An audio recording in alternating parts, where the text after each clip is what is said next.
માં વૃદ્ધ થઈ ગઈ હોય, ખૂણામાં ખાટલું નાખી દો હોય, અને દીકરો રાત્રિએ જયારે મોડા સુધી ઘરની બહાર હોય ત્યારે પરિવારના બધા જ લોકો સૂઈ જાય, એક વૃદ્ધ માં ન સૂવે. દીકરો ઘરમાં આવે અને પછી એટલું પૂછે કે ભાઈ આવી ગયો બાબા, અને એમ કહી દે હા બાપ આવી ગયો. પછી માં સૂઈ જાય. તમે ઘરમાં ના આવો ત્યાં સુધી જાગતું કોઈ પાત્ર હોય તો તમારી માં છે.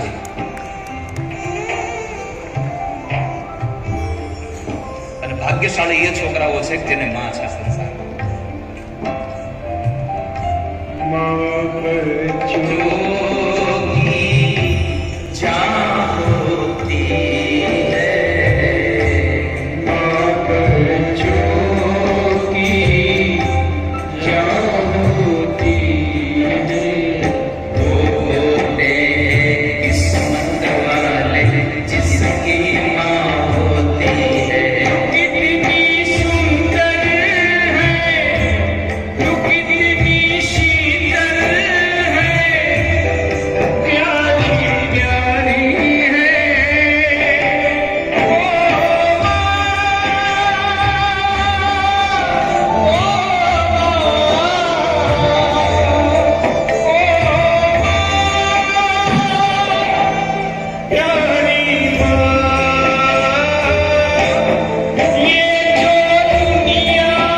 સુખ માટે પોતાના બધા સુખનો ત્યાગ કર્યો છે.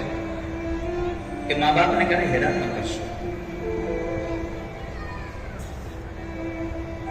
તમે દુઃખમાં આવી જાઓ અને કોઈને કહી ન શકો એવો સમય તમારો આવી જાય, કોઈને મોઢું ન બતાવી શકો, કોઈ તમારો સાથ ન દેતો હોય, આવો સમય આવી જાય, અને ત્યારે પાછળથી તમારા ખંભા પર કોઈનો હાથ આવે તો પાછું વાળું જોયા વગર ભરોસો કરજો, આ મારા બાપનો હાથ હશે કે એને મને કીધું છે હું બેઠો છું.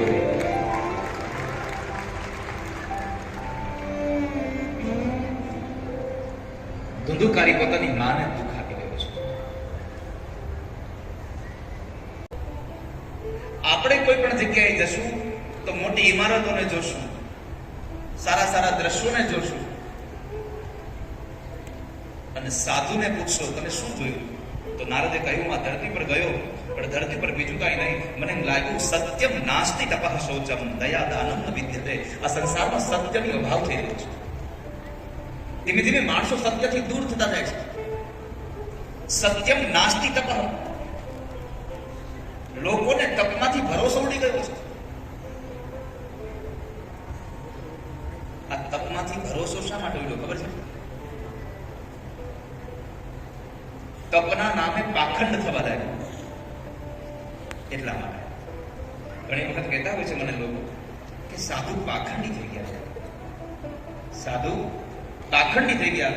પણ મારી વ્યાસપીઠ તમને આજે પ્રાર્થના કરી કહે છે સાધુ પાખંડી નથી થયો, પાખંડી લોકો સાધુ થયા છે. એટલે આ બધી મૂંઝવણ આવી છે. પાખંડીઓ સાધુ થઈ ગયા છે, જેને પાખંડ જ કરવા છે, જેને અલગ અલગ પ્રકારના નવા નવા પ્રકારના એને જેને નાટકો ભજવતા આવડે છે, એ પાખંડીઓ સાધુ થઈ ગયા છે. સાધુ પાખંડ ન થાય. તપનો મહિમા જે ઘટી ગયો છે એનું મૂળ કારણ એ છે આ સંસારના માણસો પાખંડ હતા કે પાખંડીઓ તપ કરવા લાગ્યા છે. તો પાખંડી લોકો તપ કરવા લાગ્યા, સાધુ થઈ ગયા, એટલા માટે તપનો મહિમા ઘટી ગયો છે. સત્યમ નાસ્તિ તપ શૌચમ. સનત કુમારો, આ સંસારમાં કઈ પવિત્રતા નથી. પવિત્રતાનો અર્થ સમજો વાલા ભક્તજનો. એવું ન કહેશો કે પવિત્રતા ક્યારે લઈને સવારમાં ઉઠી તો નાહીએ છે, 15-15, 50-50 લીટર પાણી લઈ જાય ત્યાં સુધી નાહી જવું. એ તમારું બહારનું શરીર ખાલી ચોખ્ખું થયું છે. પવિત્રતા બહાર જેટલી જરૂરી છે એના કરતા વધારે પવિત્રતા ભીતરની જરૂર છે. તમારું અંતઃકરણ પવિત્ર હોવું જોઈએ, તમારા વિચારો પવિત્ર હોવા જોઈએ. માત્ર તમારા કપડા અને તમારું શરીર પવિત્ર હશે તો નહીં ચાલે, તમારા વિચારો પવિત્ર જોશે. વિચારના પવિત્રતા હશે તો માણસ સુખી થશે. આ સંસારમાં 3 વસ્તુની પવિત્રતા બહુ જરૂરી છે. શરીરની પવિત્રતા જરૂરી છે, આપણી પાસે રહેલી સંપત્તિની પવિત્રતા જરૂરી છે, અને આપણા મનની પવિત્રતા જરૂરી છે. આ ત્રણેયના સ્નાન અવશ્ય છે. આ શરીરને પવિત્ર બનાવવું હોય તો સ્નાન કરીને પવિત્ર થઈ જશે. તમારી પાસે રહેલી સંપત્તિને પવિત્ર બનાવવી હોય તો તમારી સંપત્તિનો યથોચિત ભાગ યથોચિત જગ્યાએ તમને જ્યાં સારું લાગે ત્યાં તમે દાન પુણ્ય કરી દો. એ તમારી ધન સંપત્તિને પવિત્ર બનાવશે. અને આવી સત્સંગમાં જશો તો સત્સંગની નાવમાં બેસશો તો તમારું મન પવિત્ર થઈ જશે. માટે આ શરીરની, મનની અને ધનની પવિત્રતા બહુ જરૂરી છે.